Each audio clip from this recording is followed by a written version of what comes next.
Bonjour à tous et bienvenue dans cette émission de Endzone. Je suis toujours avec Corentin Lucas, mon fidèle acolyte, pour m'accompagner dans cette avant-dernière week de NFL, la 17e. On a eu beaucoup de surprises. Corentin, qu'est-ce que t'en as pensé? Salut Val, salut tout le monde. Un week-end bizarre, étrange. Franchement, c'est le cas de le dire. On a commencé par des boucheries et ça s'est terminé par des matchs très très chauds qui même s'est terminé à l'overtime, notamment avec les Commanders. C'était vraiment des matchs de fou et ça nous offre un scénario de dingue pour le dernier week, Val. Enfin, franchement, là on est servi quand même. Pour une semaine de fête, honnêtement, on a Ouais. été servi et surtout le suspense perdure pour certaines équipes dont on risque de parler. J'ai envie de t'emmener où? J'ai envie de t'emmener dans le premier match de NFL de cette week 17 et à mon avis, tu arbores fièrement le maillot aujourd'hui, donc tu Ouais. devrais pouvoir nous en parler plus en profondeur. Les Chiefs ont vaincu ces Steelers et leur défense infranchissable 29-10. C'était une boucherie. C'était une boucherie et notez avant de débriefer ce match qu'il y avait deux matchs sur Netflix diffusés gratuitement. Je mets ça entre guillemets parce qu'il fallait quand même avoir l'abonnement, mais il n'y avait Faut, pas à payer en plus comme par exemple DAZN ou quoi. Donc deux matchs pour Noël diffusés sur Netflix, c'était vraiment un super programme en tout cas, très très bien réalisé. Je sais pas ce que t'en as pensé toi, mais franchement, il n'y a rien à redire sur la réalisation en tout cas. Honnêtement, qualité d'image au top. Et puis ça fait plaisir de voir de plus en plus d'événements sportifs venir là sur le grand écran de Ouais. Netflix. Mais c'est surtout que ben voilà, mais on sent que Netflix est quand même très impliqué dans la NFL. On a vu notamment les séries quarterback et receiver qui ont été mis en avant. Et puis là, on commence à avoir de plus en plus de NFL sur Netflix et c'est pas pour nous décevoir. Effectivement, ça fait plaisir. Bon, allez, on est parti pour ce débrief. Donc, tu m'as lancé sur les Chiefs face aux Steelers. Comme tu l'as dit, boucherie. Franchement, les 10 points des Steelers, c'est un miracle. Tu te demandes comment c'est possible vu la physionomie du match. Mahomes a été voilà, XXL. De toute façon, ça a été le MVP avec Travis Kelce de Noël.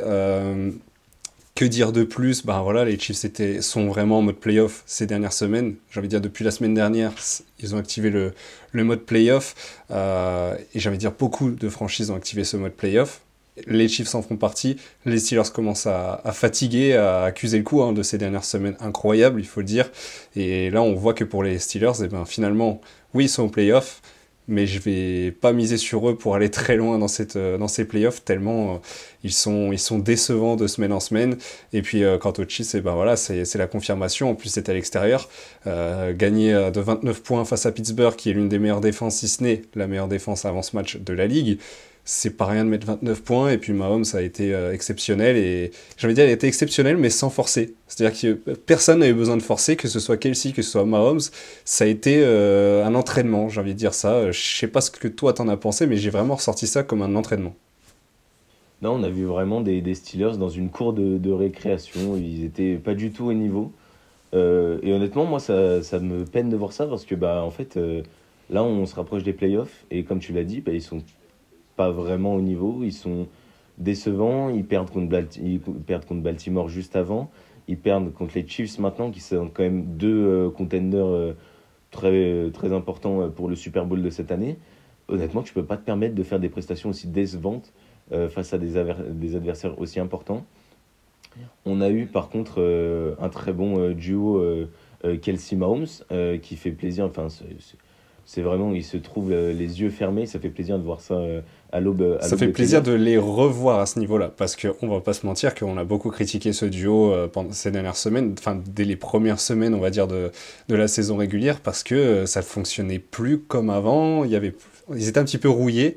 En tout cas, je parle de cette association, parce que Mahomes, ça allait encore, Kelsey, on le voyait de moins en moins, et puis là, ça y est, ils se retrouvent, quoi. C'est ça qui est beau. Ouais, il score et puis surtout ça, on voit une équipe qui offensivement est plus libérée, marque plus de points. Je sais pas si toi tu le ressens, mais voilà, on sent qu'il y a une inventivité nouvelle et une sorte de toujours de vouloir créer offensivement et innover. Et on l'a vu avec des schémas, des plays là qui ont été quand même pas mal utilisés et qui ont mis à mal ces Steelers. Et donc, victoire logique des Chiefs et surtout, mode playoff activé côté Kansas. C'est ça, et puis juste pour finir, ouais, c'est vrai que tu l'as dit, enfin voilà, il y a aussi un petit peu comme un vent de fraîcheur pour aller chercher ce tripit, alors qu'on avait l'impression que les Chiefs commençaient à se fatiguer, à rouiller un petit peu de ces schémas qu'on connaît tous, enfin voilà, de cette équipe qu'on connaît de plus en plus, et au final, il y a ces vents de fraîcheur qui arrivent. Je parle notamment de Xavier Worthy, qui réalise une saison de rookie extraordinaire, faut pas l'oublier. Il était receveur remplaçant, il est devenu titulaire en très peu de temps. Et aujourd'hui, enfin, on sait que c'est l'homme le plus rapide de la ligue et il le prouve chaque semaine et il fait vraiment du bien à cette équipe parce qu'il maltraite les défenses à chaque fois. Et donc, c'est un gros vent de fraîcheur qui va peut-être permettre aux Chiefs d'aller chercher ce tripit tant attendu. Voilà, là ils sont déjà premiers de la conférence AFC, ça il faut le dire, champion de l'AFC, champion de leur division. C'est une saison pleine, c'est une saison record pour Kansas. Là, on est en 15, non, 16-1, non 15, 15-1, pardon. ouais. Possible 16-1 derrière. Ce serait une saison historique, ça l'est déjà, mais imaginons qu'il y ait un 16-1. Ce serait juste fou d'avoir juste perdu contre les Bills. C'est dommage, mais voilà, ça reste quand même les Bills. Tu perds juste contre eux cette saison. Quelle saison phénoménale. Franchement, c'est fantastique. Non, c'est très important. Et honnêtement, voir un 15-1 alors que tu es l'équipe la plus dominante de la ligue depuis 3 ans, c'est juste fort de régularité. Mais on verra s'ils peuvent maintenir ce bilan aussi fort face à Denver, le match de la prochaine week. Denver qui, eux, pour le coup, sont tombés sur un os à Cincinnati. Ouais, Cincinnati, victoire de Cincinnati justement, 30-24 face aux Broncos. C'était un des gros matchs hein, de ce week parce qu'il y a tellement d'enjeux dans cette rencontre. On sait que les Broncos devaient absolument gagner pour ne pas laisser les Chargers se qualifier directement en playoff. Ce n'est pas chose faite et les Bengals devaient absolument gagner de leur côté pour espérer encore aller au playoff. C'est chose faite pour eux avec un grand Joe Burrow dont tu vas reparler, je pense, juste après. Mais en tout cas, quelle victoire des Bengals et une fin de match extraordinaire, sensationnelle. C'était, je pense, le match de ce week. C'est sans trop de concurrence le match de ce week.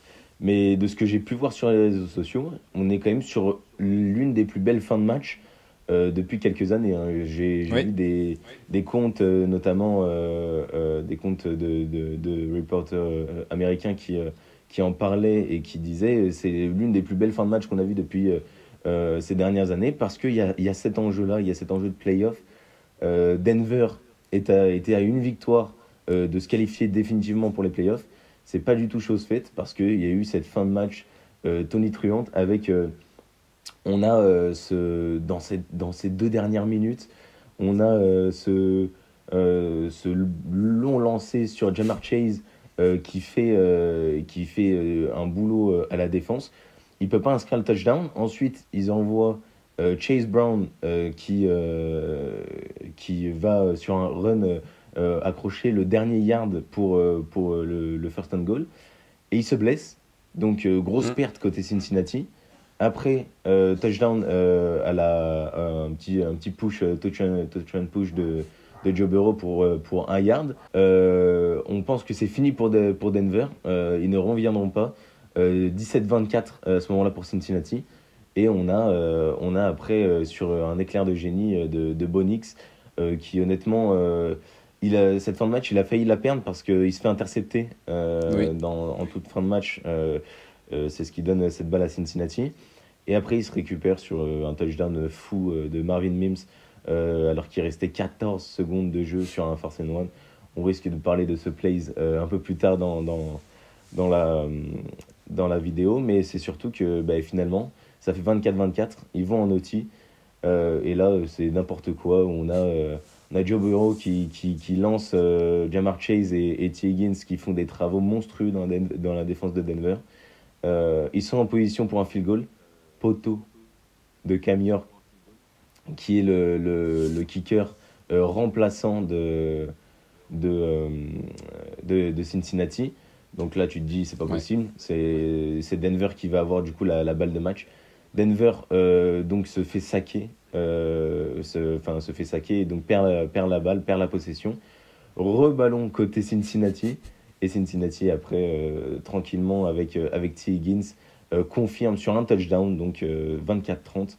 Et Cincinnati peut encore croire aux playoffs. Je vous invite, si vous n'avez pas pu voir ce match, à regarder cette fin de match qui est juste irrespirable et des Bengals qui sont juste, avec les supporters qui sont juste étouffants pour les Denver Broncos. Oui, une fin de match que vous pouvez notamment retrouver sur YouTube, hein, sur le compte officiel de la NFL. Toute la fin de match est disponible et je crois qu'il y a 20 minutes d'overtime où on peut regarder. En tout cas, c'était juste fou. Ouais, moi, j'ai halluciné, hein. Déjà, tu vois, quand ils sont à 24-24, quand les Broncos arrivent à revenir à 24-24 et aller à l'overtime, tu vois Denver, des joueurs de Denver complètement fous, totalement en liesse, alors que le match n'est pas fini, le match n'est pas joué, et tu les vois contents d'aller à l'overtime, ok, mais derrière, t'as pas gagné le match. Donc c'est là où je me dis, il y a eu aussi cet excès de confiance de Denver, et ça s'est ressenti après.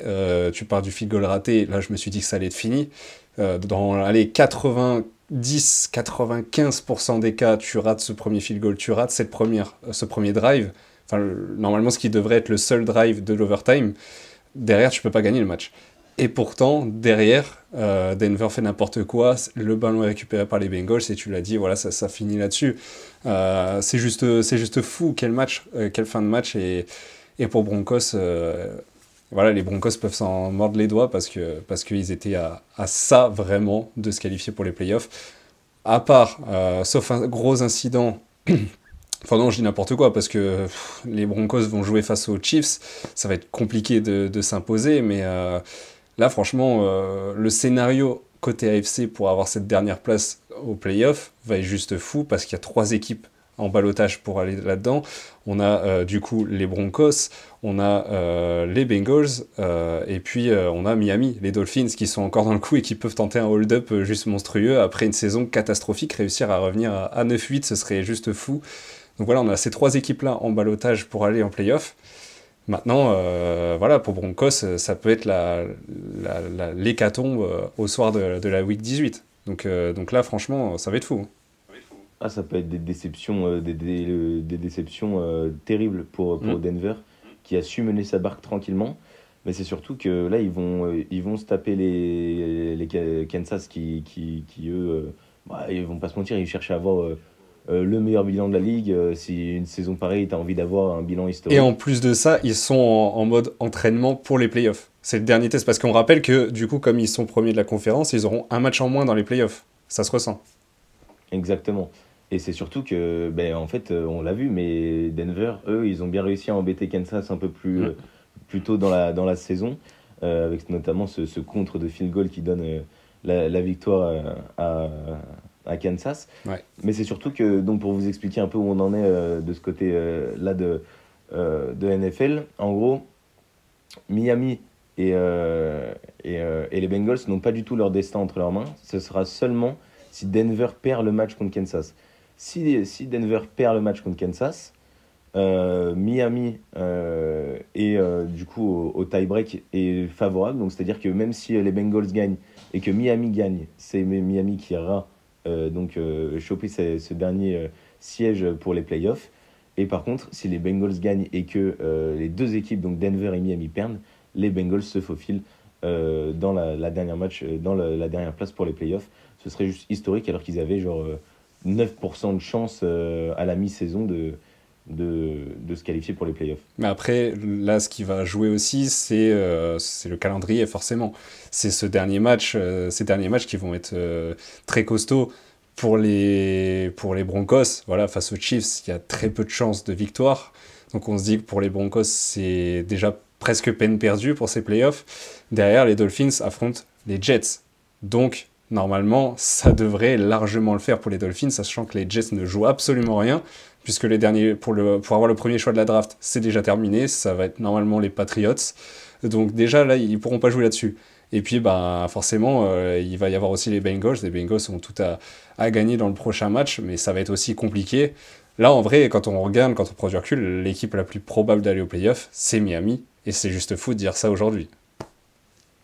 C'est vrai, et honnêtement, ben, là on l'a vu avec ce match-là, Miami a quand même confirmé hein, face aux Browns 23 sans se faire peur, Mm. quand même solide, mais c'est surtout que personne n'aurait jeté une pièce sur l'équipe floridienne il y a de ça quelques semaines. Donc tu l'as dit, ils ont pas vraiment leur destin entre leurs mains, mais ils sont en ballottage favorable parce qu'ils ont tous ces avantages-là. Ils ont l'avantage du tie-break, ils ont l'avantage de jouer les Jets. Et c'est surtout que bah, Denver joue Kansas, Pittsburgh joue Cincinnati. Donc c'est sûr que rien n'est joué et ça nous emporte sur une week 18 plus que palpitant. Exactement, on a eu également, là on l'a un petit peu sauté, mais c'était aussi un match sur le papier qui devait être gros, qui devait vraiment être un des plus gros matchs de ce week. C'était les Ravens face aux Texans. Les Texans qui nous ont vraiment bluffé cette saison.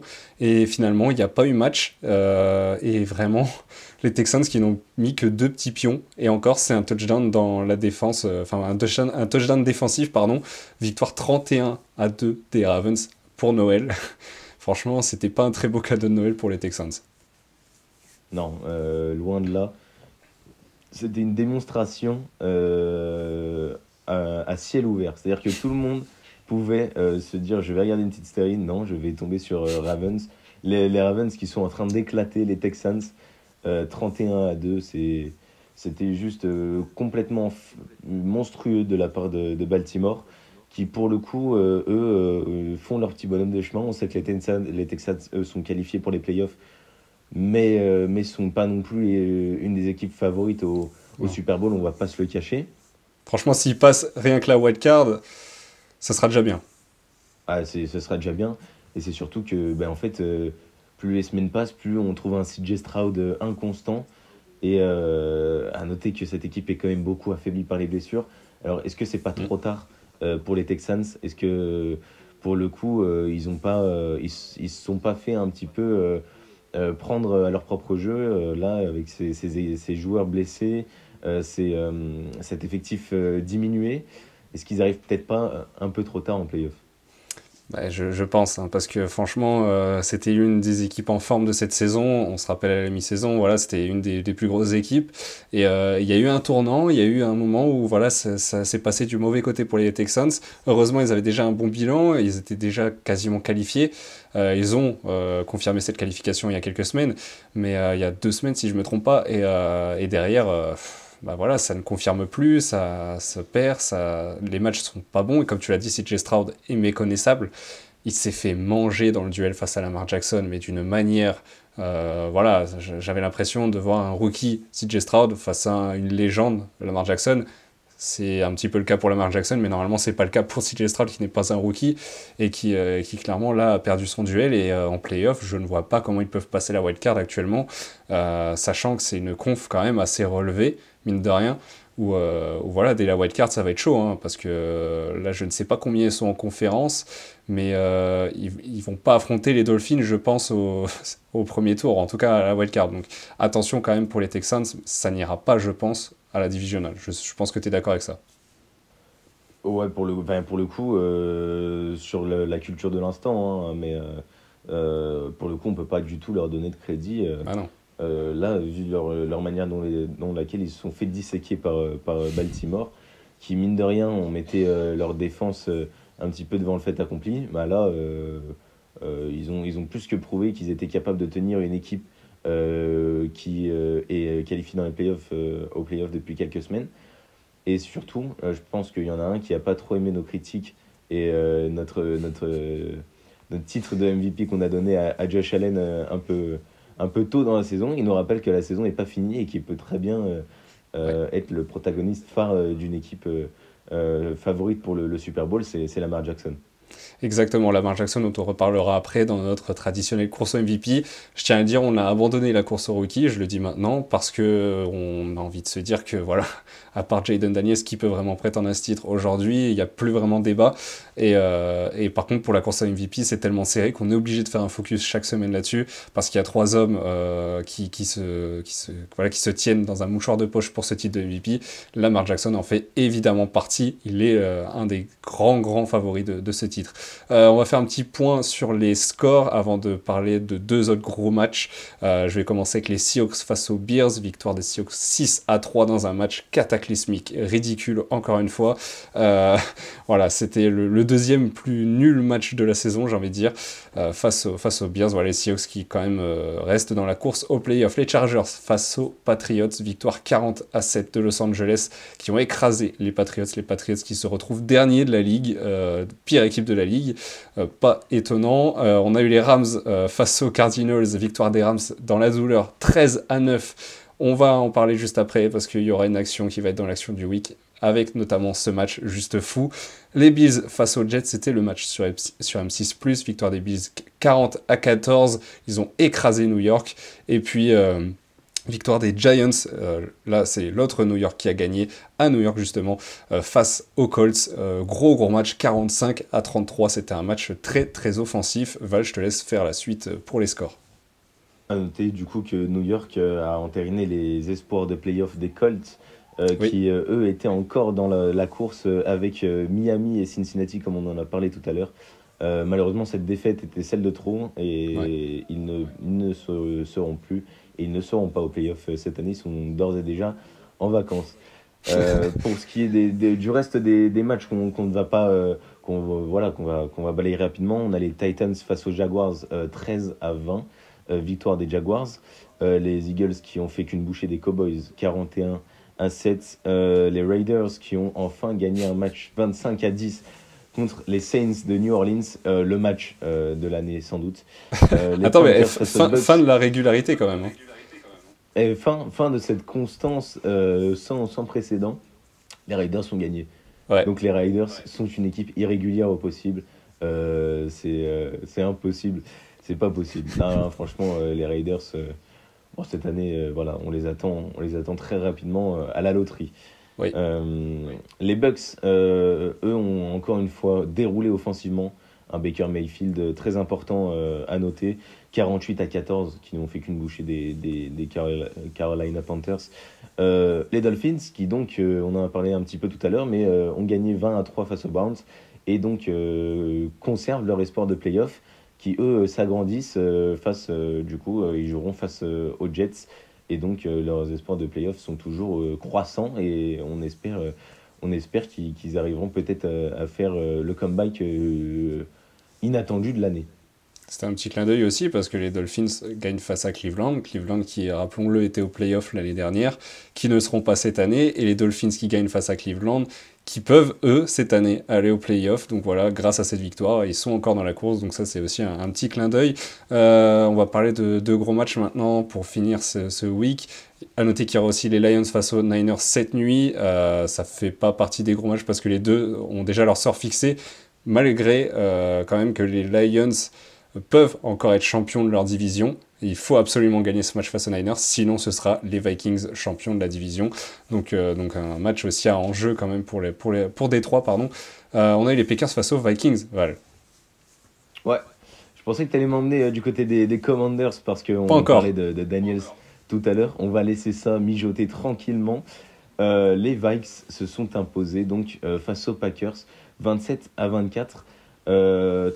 Très bon match, et honnêtement très gros match parce qu'on l'avait attendu en une sorte de débrief de la semaine dernière où on a quand même mis beaucoup d'espoir sur cette rencontre. On n'est pas déçus. Les Vikes l'emportent, mais les Packers ont été grands ce match-là. Ouais, totalement. Bah, de toute façon, pour le pronostic, t'as gagné, puisque t'avais dit les Vikings et je me souviens, j'avais dit les Packers. Donc là-dessus, t'étais plutôt pas mal. Et ça s'est joué à rien, hein, voilà, à trois petits points. Quand on regarde le match, on voit que dans les deux premiers quarts, vraiment, les Vikings sont au-dessus des Packers. Les Packers se réveillent vraiment dans les deux derniers. Et ça se joue à trois petits points. Et ça aurait pu être plus beau pour Green Bay, j'ai envie de dire plus serré. Mais en fait, que veux-tu faire? Comment veux-tu jouer face à un Sam Darnold aussi injouable, aussi clinique? Quel bras, quel monstre! Les touchdowns qu'il lance sont juste magnifiques. Faut vraiment regarder les résumés de ce match pour se rendre compte de la perf de Sam Darnold. Il lance 2 touchdowns, il lance des missiles, hein. C'est juste magnifique dans la end zone. La prise de risque, en fait, c'est là où je me dis, j'adore Jordan Love, tu le sais, mais c'est là où je me dis, il y a quand même un monde entre Jordan Love et ce type de joueur, parce que Jordan Love ne prend pas d'aussi grands risques qu'un Sam Darnold. Sam Darnold va le prendre ce risque pour aller jusqu'à la end zone, tandis que Jordan Love va plutôt sécuriser au moment d'approcher la end zone, et c'est ce qui fait la différence entre les grands et les top joueurs de cette ligue. Voilà Sam Darnold, c'est juste fou, ces 3 touchdowns dans ce match, et franchement, quel match stratosphérique de sa part, contrairement à Jordan Love qui n'a pas été à la hauteur des attentes, on va pas se mentir. J'ai vu une photo passer il y a de ça quelques jours, où il y a quelques années de ça, on avait Baker Mayfield et Sam Darnold dans la même équipe. Oui, C'est juste fou de se dire ça, alors que les deux, et bah, cette semaine, ont sorti des perfs incroyables. Sam Darnold, c'est 39 sur 43 à la passe, 377 yards, 3 touchdowns. C'est toujours pas aussi bon à la course, il a perdu des yards à la course, mais on sait que c'est pas c'est son point clinique, fort. c'est clinique à la passe. C'est quelqu'un qui marche beaucoup à la confiance. On sait que c'est quelqu'un d'hyper talentueux qui a mis du temps à se faire un nom dans cette ligue. Aujourd'hui, il est installé. Et quand tu as des receivers de ce talent-là, comme Jefferson, Addison, Nelson, c'est juste du pain béni. Et tous n'ont pas dépassé les 100 yards, mais ils ont été prépondérants dans la victoire des Vikes face aux Packers. Mais pourquoi, à ton avis, les receveurs n'ont pas autant de yards dans leur course? Parce que tout simplement, Sam Darnold envoie des scuds de 100 yards à chaque fois, enfin des scuds de 50 yards où t'as pas besoin, en fait. T'as même pas besoin d'avoir la balle et de courir de je ne sais combien de mètres. De yards, pardon, parce que Sam Darnold fait le boulot. Et là où tu disais que voilà, à la course, c'est pas encore ça, mais on l'attend pas à la course. C'est ce genre de QB, on sait qu'ils ne sont pas bons à la course, donc on va pas les attendre. C'est comme Kirk Cousins, par exemple. Bon, mauvais exemple pour cette année, mais en tout cas, Darnold, lui, arrive tellement à combler ce manque de physique, d'athlétisme, qu'on ne peut pas lui en vouloir. Et là, aujourd'hui, enfin, voilà, face aux Packers, il n'y a pas eu de débat. Il a été l'homme fort de ce match. Et voilà, c'est un des MVP de ce week. On va le mettre en mention honorable parce qu'il ne fait pas partie de nos 2 MVP, mais on va le mettre en mention honorable parce qu'il a été exceptionnel. Tout comme un homme aussi, un petit rookie du côté de Washington. Ouais, bien sûr. Eh ben, on va aller du côté de la capitale. Les Commanders se sont imposés face aux Falcons. Donc, on parlait de Kirk Cousins tout à l'heure. Kirk Cousins n'est plus du côté d'Atlanta. C'est Michael Penix Jr. qui a pris la relève. Même si, quand même, il s'en est pas trop mal sorti. 223 yards, un touchdown et malgré une inter, Daniels était juste trop, trop fort. Ouais, trop fort. Il a tout fait en fait dans ce match, encore une fois. Je me souviens, je crois que c'est avant l'overtime. Il va te chercher une première tentative sur une 4e et 2 à la course, tout seul comme un grand pour aller confirmer ce bon match des Commanders. Enfin, il vient sauver carrément les Commanders à ce moment-là. Je ne sais plus à quel moment ça intervient, mais c'est juste fou. Et puis derrière, les passes sont folles, les touchdowns sont fous. Et ça va à l'overtime. Et puis les Commanders arrivent à gagner ce match. Voilà, que des prises de risque de la part de Daniels, parce que c'était mal parti pour Washington, qui était mené dans les 2 premiers quarts-temps. Et puis au final, ça a payé, le travail de Jaden Daniels a payé, et les Commanders ont pu l'emporter. C'est surtout ça, on l'a vu depuis le début de la saison. Mais en fait, Washington galère en début de match. Oui, Ça, c'est pas nouveau. Ils mettent beaucoup de temps à rentrer dans leur match. Par contre, c'est clinique. Après, c'est clinique, ça, il n'y a pas de souci. Quand on voit la ligne de stats de Daniels, on se rend pas compte juste du niveau du rookie actuel. 24 sur 36 à la passe, 227 yards, 3 touchdowns lancés, 127 yards à la course. c'est fou, On est c'est sur phénoménal. les stats de deux premières options offensives en une seule personne. C'est juste fou. On parlait de Darnold qui n'était pas si mobile que ça. On a un mec qui est aussi clinique à la passe qu'à la course. C'est cette nouvelle génération de QB et c'est une sorte de clone de Lamar Jackson, C'est ça, et puis là, on va pas se mentir, mais grossièrement. ouais, mais on va pas se mentir que franchement, Daniels, aujourd'hui, est un visage de la NFL. Ça y est, c'est un visage de la NFL, tant il a confirmé son statut cette saison. Aussitôt, on pensait pas. On était quand même. On voyait, il avait fait quand même d'énormes perfs dès le début, et tu te dis, bon, ok, intéressant. Sauf qu'en fait, tu le vois, quand même, il cherche beaucoup l'attrait des caméras, l'attrait du public. C'est quelqu'un d'assez arrogant, C'est un trash talker, finalement, hein. d'un point de vue extérieur. C'est un trash talker. Il a cette arrogance-là, mais c'est une arrogance qui plaît et qui dynamise un petit peu cette ligue.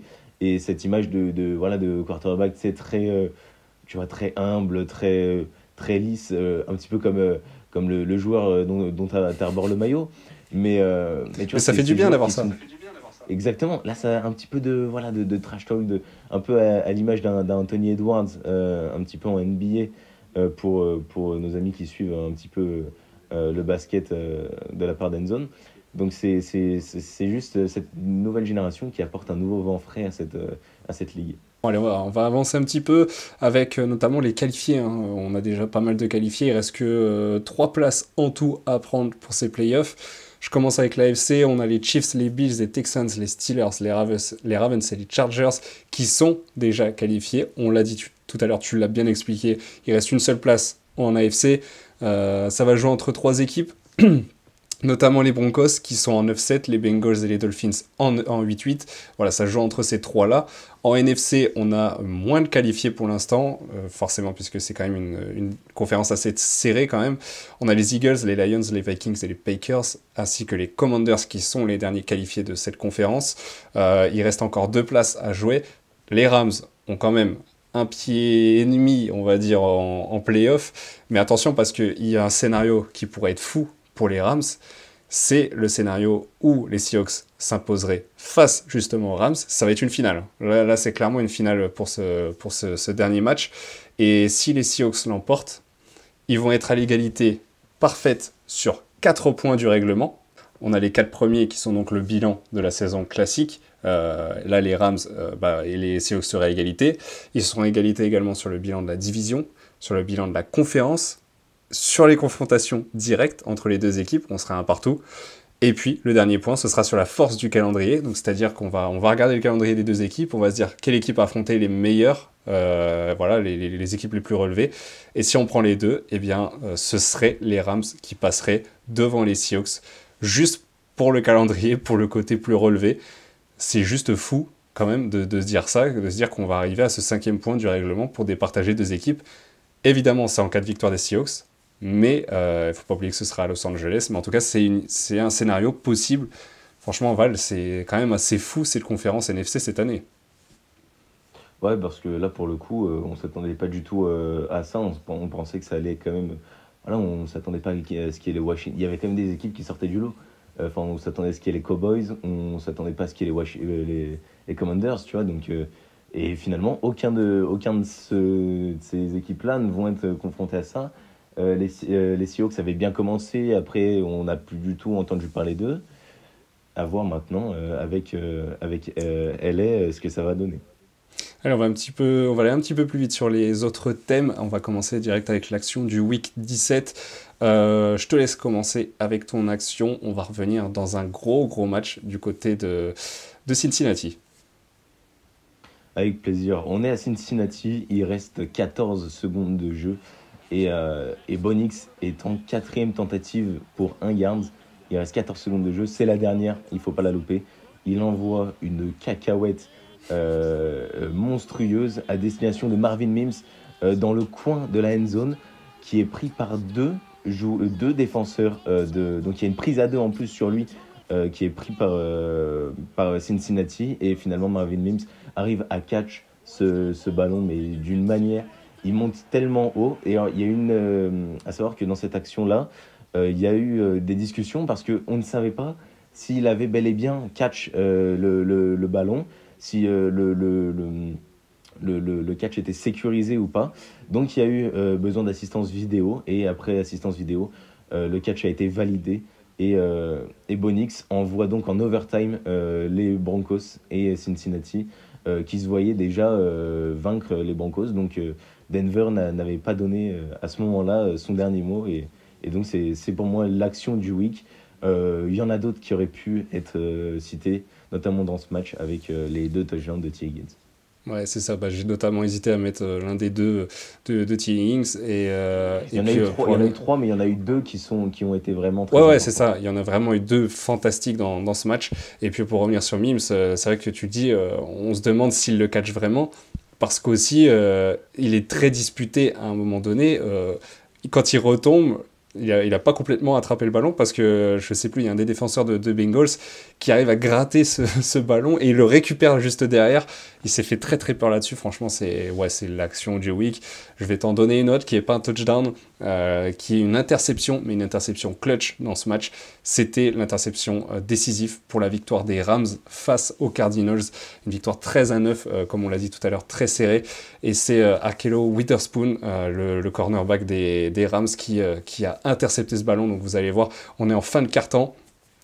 C'est le first and goal en plus des Cardinals et on va voir que Kyler Murray envoie dans la end zone derrière, c'est contré, ça retombe et avant que le ballon retombe, c'est Witherspoon qui vient s'allonger pour récupérer le ballon. Ça a été aussi discuté parce qu'on s'est demandé s'il était vraiment bien capté et bien dans la end zone. Finalement, c'est bel et bien une interception. Derrière, ça permet, parce qu'il restait moins d'une minute, ça permet aux Rams de l'emporter et du coup d'espérer se qualifier et remporter leur division, se qualifier derrière au playoff. C'est l'interception clutch, c'est l'une des interceptions de cette saison régulière et franchement, il n'y a rien à dire d'autre. Witherspoon a été juste exceptionnel sur ce coup-là, il fait gagner son équipe et en plus c'était très dur face aux Cardinals quand même. Victoire 13-9, donc c'est pas rien. Voilà nos deux actions de ce Week 17. Dites-nous en commentaire celle qui vous a le plus intéressé. On passe à notre MVP du Week 17. On en a un petit peu parlé tout à l'heure. On va commencer avec toi. On reste du côté de Cincinnati parce que franchement, ça a été le match de ce week. Et qui dit match de ce week dit MVP du week. Eh bien, oui, pour moi, le MVP de cette week, ce n'est d'autre que Joe Burrow. Donc, il faut rendre à César ce qui est à César. 39 sur 49 à la passe, 412 yards, 3 touchdowns lancés, 1 touchdown à la course. Vous voulez le menu, vous voulez le repas, il est servi sur un plateau par Joe Burrow. J'aurais pu aussi mentionner T. Higgins, qui est auteur donc de 3 touchdowns en réception, qui a été juste monstrueux. On voit Jamar Chase qui dit à la fin mais payez ce gars, il est trop fort, donnez-lui le salaire qu'il mérite. Et donc à bon entendeur, bien sûr, aux instances et à la direction des Bengals.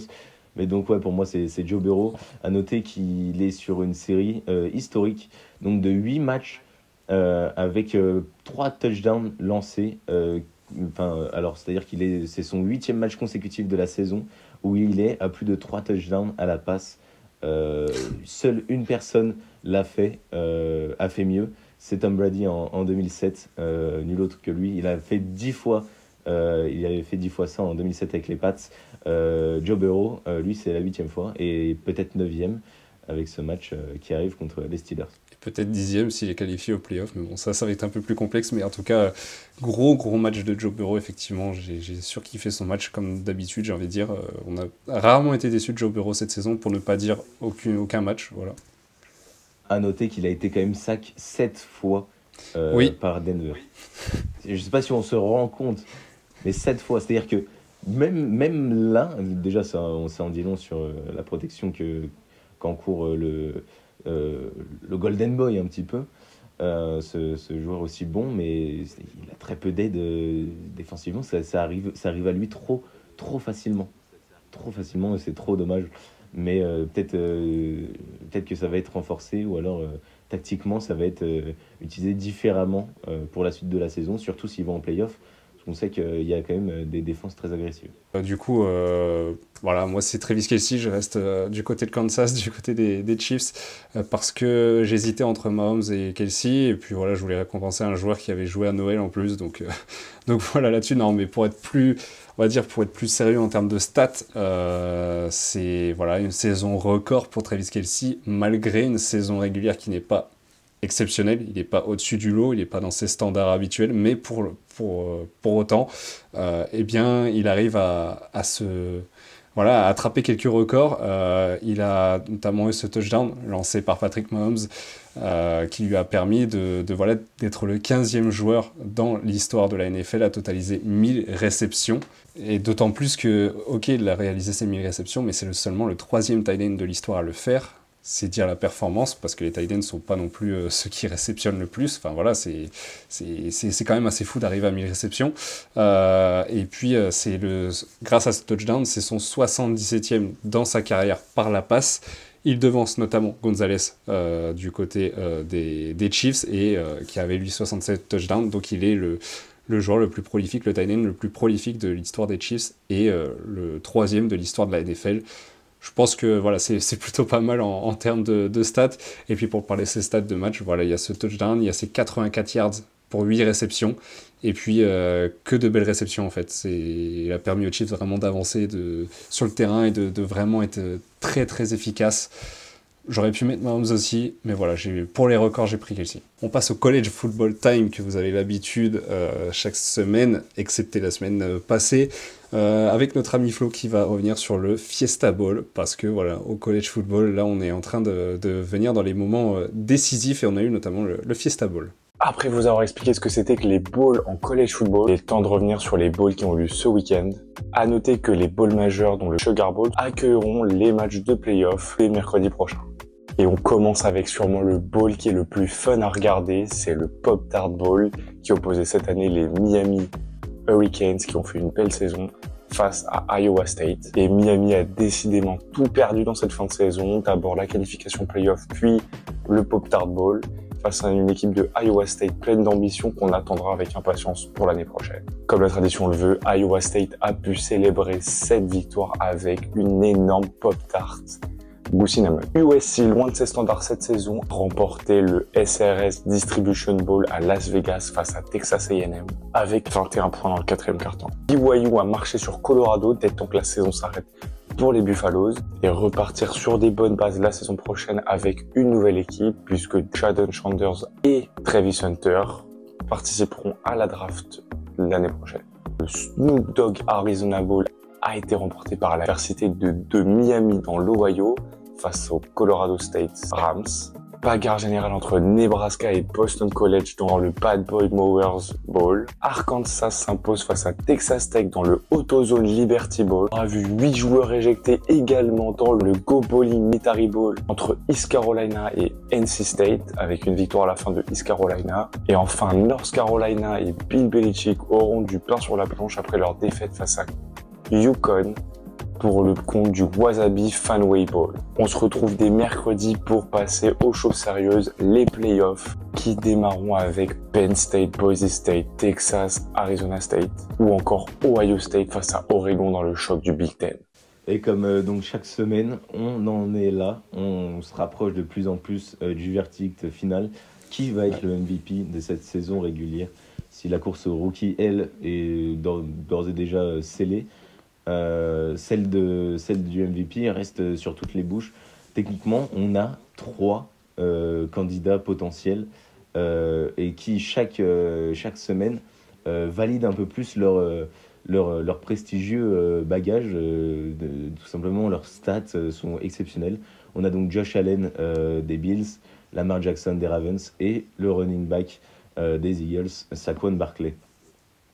Toi, Coco, qui est ton MVP? Bon, encore un choix très compliqué, hein. C'est encore plus compliqué, j'ai l'impression, que la semaine dernière. Comme on disait, plus les semaines passent, plus c'est dur d'en élire un. Je pense que je supprime d'ores et déjà Saquon Barkley de la course, parce que c'est un running back. Même s'il a dépassé ses 2 milliards comme tu l'espérais et comme tu le voulais pour le mettre dans cette course, je pense qu'il n'est pas encore... il est tombé dans une mauvaise saison pour faire ses 2 milliards. Il est tombé dans une saison où on a 2 quarterbacks monstrueux. Un qui fait des stats encore de folie. Voilà, Lamar Jackson, 3955 yards cette saison pour 39 touchdowns et seulement 4 interceptions. C'est de la folie. Et on a Josh Allen derrière qui fait moins de stats que Lamar Jackson. Mais bon, il n'a pas non plus la panoplie offensive qu'un Lamar avec Baltimore. Mais qui est plus important sur le plan collectif, sur le plan... pour les Bills, il est plus important et ce 13-3 n'y est pas pour rien. C'est l'homme fort des Bills, clairement, Josh Allen. Et il mérite aussi ce titre de MVP. Maintenant, si on revient à ta question, je penche quand même sur Lamar Jackson parce qu'on ne peut pas effacer les stats du MVP. Certes, le MVP, c'est le joueur le plus influent, mais Lamar Jackson est non seulement influent, mais en plus de ça, il a des stats juste phénoménales. Je les ai dit, mais il faut se rendre compte vraiment que c'est pas commun d'avoir ce genre de stats, même si tu es un QB, d'avoir presque... Voilà, il va dépasser les 4 milliards cette saison, c'est pas commun, et c'est pas commun non plus d'aller jusqu'à 40 touchdowns. Il y en a un qui fait mieux, c'est Joe Burrow, mais bon, le bilan ne lui donne pas raison. Je pense que je vais te rejoindre. Lamar Jackson, je vais donc changer d'opinion. J'avais longtemps milité pour Josh Allen. Là, Lamar Jackson, c'est juste beaucoup trop. Il est terriblement fort. Il fait tout et on l'a encore vu là, 31-2. Ça reflète juste de l'importance qu'il a dans le jeu offensif de son équipe. Et il est aussi aidé par une très bonne défense qui n'est pas souvent aussi bonne qu'on peut espérer pour Baltimore. Donc voilà, il a le bilan, il a les stats. Honnêtement, qui d'autre que Lamar Jackson? Josh Allen est toujours là et honnêtement, s'il l'a, c'est pas un vol. Mais on peut que être en admiration face aux prestations de ce légendaire désormais quarterback. Ouais, et puis après, on peut parler aussi du bilan, mais il est en 11-5 avec les Ravens. C'est pas fou comparé à un Josh Allen qui est en 13-3. Donc là, on dit des fois que, par exemple, Josh Allen n'a pas de receveur, n'a pas d'équipe autour de lui. C'est pas si vrai que ça quand on regarde, par exemple, le bilan des Ravens, qui ont quand même galéré cette saison. Enfin voilà, ils étaient très bien partis, c'était l'équipe en forme du début de saison. Derrière, il y a eu une grosse baisse de régime, avec notamment ce match face aux Steelers qui a été un petit peu calamiteux pour eux, où Lamar Jackson n'a pu rien faire dans ce match. C'est le seul match où vraiment Lamar a été en dessous. Le reste, il n'y a pas eu une fausse note, et pour moi, c'est aussi pour ça qu'il mériterait ce titre de MVP. Maintenant, voilà, si... J'ai envie de dire, si on est objectif, on peut mettre Josh Allen, mais même en étant objectif, on peut mettre aussi Lamar Jackson. Voilà. Je pense que Barkley, dans tous les cas, n'y sera pas, parce que c'est un running back. Maintenant, à choisir entre Allen et Jackson, évidemment, je pense qu'on va prendre Jackson. Après, voilà, il va rester un dernier match pour peut-être changer la donne. Je pense que ça ne changera rien au résultat. Mais voilà, en tout cas, on part sur Lamar Jackson et puis on en reparlera évidemment la semaine prochaine de cette course au MVP. Maintenant, on va passer à nos pronos du week 18. Avec de gros enjeux, franchement, il y a de très gros matchs. Pas forcément des gros matchs, mais en tout cas des matchs à enjeu. Et là, on va pronostiquer justement que ces matchs à enjeu. Et on va commencer directement avec le samedi. On aura les Ravens face aux Browns. Ça sera à Baltimore. Je vois logiquement les Ravens s'imposer et aller chercher ce titre de division. Les Ravens de Baltimore vont s'imposer face à Cleveland. Comme tu l'as dit, ils sont ultra favoris. Je ne les vois pas faire faux pas. Et est-ce que tu vois les Steelers faire faux pas? Ce sera dimanche face aux Bengals à Pittsburgh. Justement, ça va jouer aussi pour ce titre de division, mais surtout pour les Bengals, pour la qualif, pour les playoffs. Un match à ne pas louper pour tous ceux qui nous regardent depuis quelques semaines.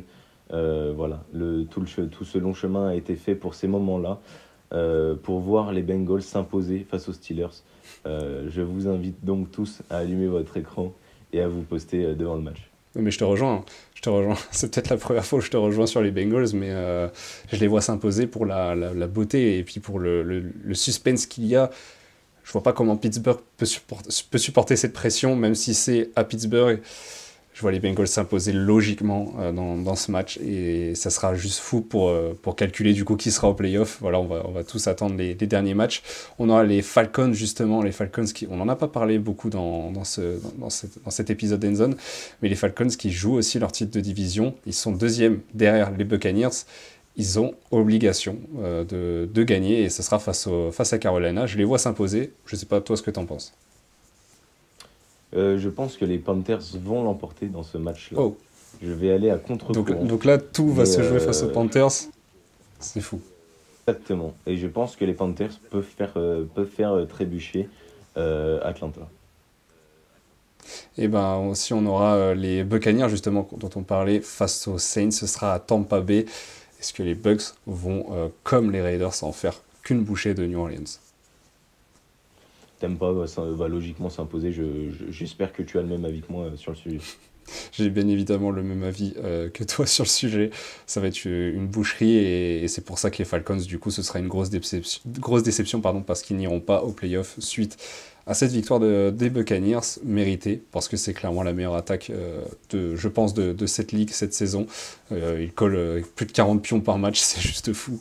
De la part de Tampa Bay, on aura les Broncos face aux Chiefs, on en a beaucoup parlé dans ce début, mais là on va maintenant passer au prono. Donc qui va s'imposer entre Denver et Kansas? Pour le suspense, je vois Kansas gagner.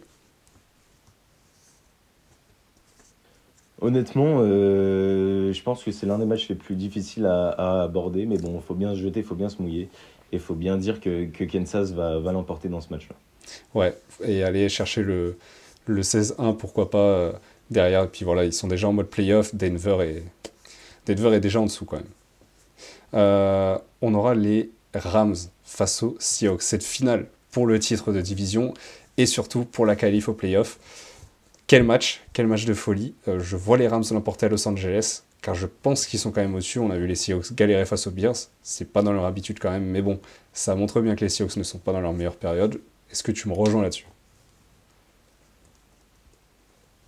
C'est quand même pas évident, mais parce que c'est une finale, hein, et puis ça pour le coup, on peut rien y faire. Je pense que le fait que ce soit à Los Angeles peut jouer pour les Rams et les Seahawks. Je pense que ils vont perdre leur espoir de playoff au moment du coup de sifflet final et ils n'iront pas en playoff. Les Rams vont donc l'emporter dans ce match-là, je l'espère. De toute façon, là, ce genre de match, c'est win or go home, comme tu l'aimes bien le dire. Voilà, si tu gagnes, tu y vas, et si tu perds, bah, tu rentres chez toi, et c'est les vacances, et tu attendras septembre prochain. Donc voilà, ça va être compliqué pour le perdant. Même si les Rams ont quand même une chance de l'emporter avec le calendrier, comme on l'a dit. Les Dolphins face aux Jets, gros match important pour la conférence AFC, pour savoir qui ira justement en playoff, le dernier club à aller en playoff. C'est à New York, je vois quand même Miami s'imposer, et du coup, titiller les Bengals pour cette dernière place. Je vois les Jets perdre face à Miami. Et oui, non, je vois Miami s'imposer face à New York. Honnêtement, ils ont la dalle, ils ont l'effectif. Mine de rien, ils ont les résultats plus que positifs depuis le retour de Tua. Donc, Ouais, et ça peut être une équipe qui peut être très emmerdante en playoff. On sait que c'est une équipe qui a l'expérience. Ils y étaient l'année dernière. Ils voulaient y retourner cette année. Ils ont eu une saison plus que compliquée, mais ça peut que leur faire aller de l'avant. ouais, c'est ça. Puis comme tu disais, en fait, j'allais vraiment le dire, depuis le retour de toi, Miami, ça va mieux. Miami, c'est vraiment une équipe capable d'aller au playoff, de retourner au playoff. Donc ouais, là, je vois Miami logiquement aussi s'imposer face aux Jets. Et donc, à ce jeu voilà, des stats, des bilans, et ben ce serait Miami qui serait devant les Bengals. Les Vikings face aux Lions, gros match aussi pour déterminer le titre, tout simplement, de cette division. Les Vikings sont pour l'instant devant, premier, les Lions deuxième, mais il n'y a qu'un bilan d'écart. Si les Lions l'emportent, les Lions sont champions de la division. Et je pense que ce sont les Vikings qui s'imposeront face à Détroit. Est-ce que tu me rejoins sur ce point, sachant qu'en plus c'est quand même un match difficile à pronostiquer? Les Lions jouent ce soir aussi, il ne faut Ouais, pas l'oublier, face aux Niners. Et honnêtement, je pense que là, l'équipe qui est dans la meilleure forme et qui, je pense, est favorite, ce sont bien les Vikings. Ce sont bien les Vikes, mine de rien. Je dis ça uniquement parce que déjà, il y a déjà eu un affrontement que les Lions ont gagné. Euh, Maintenant, voilà, les Lions sont une équipe qui est diminuée, qui a une grosse cadence cette saison, qui a perdu énormément de joueurs importants. Et les Vikes, eux, sont d'une régularité sans faille. Et quand on voit les dernières prestations de Sam Darnold, on peut que mettre une petite pièce sur les Vikes. Ouais, finalement, quand on parlait des blessures, notamment de Montgomery et de Sam Brown, si je dis pas de bêtises, non, pas Sam Brown, mais en tout cas, quand on parlait notamment de la Non, blessure de pas ça. Montgomery, ouais, c'est ça. Chris Et Hutchinson aussi. on se disait que ça allait jouer forcément pour les playoffs, et notamment, ça se joue déjà pour la division. Donc on se dit que pour les playoffs, ça va commencer à se compliquer pour les Lions, qui vont pas être si redoutables qu'ils l'ont été toute la saison régulière. Du coup, si on fait le bilan, ça fait que mon qualifié du côté de l'AFC, ce sera les Dolphins. Toi aussi, si je ne dis pas de bêtises, en 9-8. Ils termineront deuxième et avec un bilan de 3-2 dans la Div Est, ce qui détermineront leur place par rapport aux Bengals. Et du côté de la NFC, ce seront les Bucks en 17 et les Rams en 11-6. Donc là-dessus, je crois qu'on est d'accord sur les deux. Ouais, totalement. Donc ça fait que les qualifiés, voilà. Vous avez les qualifiés pour la LFC et l'AFC. Donc voilà pour nos pronos du dernier week, du week 18. Voilà, que des matchs en jeu parce que c'est le dernier week et j'espère qu'on se régalera. On y est, on est dans la dernière manche, là où tout se joue. Donc allumez bien vos télés et regardez bien ce qui va se passer dans l'actualité de la NFL parce que là, tout peut bouger. Des coachs peuvent sauter à la fin du match, des histoires, des transferts, enfin pas de transferts, Des trades. des changements. Je parlais des mouvements au niveau des Ah oui. équipes vont bouger. Donc voilà, suivez bien activement ça et puis retrouvez-nous dès la semaine prochaine pour débriefer tout ça. Comptez sur nous. Même jour, même heure, avec toujours Corentin Lucas pour m'épauler. J'espère que vous avez apprécié cet épisode d'Endzone, débriefant la 17e semaine de week en NFL. Et puis on se retrouve, nous, comme je l'ai dit, la semaine prochaine pour vous parler et vous conclure un petit peu cette saison régulière. Prenez soin de vous et puis n'hésitez pas à nous répondre et à nous suivre sur les réseaux. Coco, je te laisse avoir le petit mot de la fin. Non, écoutez, prenez du plaisir pour ce dernier week de saison régulière et franchement, on a hâte d'aller au playoff. On n'a pas hâte que ça se termine, mais on a hâte quand même d'aller au playoff pour voir ce que les équipes ont vraiment dans le ventre. Et donc, on va déjà profiter de ce dernier match qui va être semblable à des playoffs. Donc voilà, salut Val, et puis à la semaine prochaine.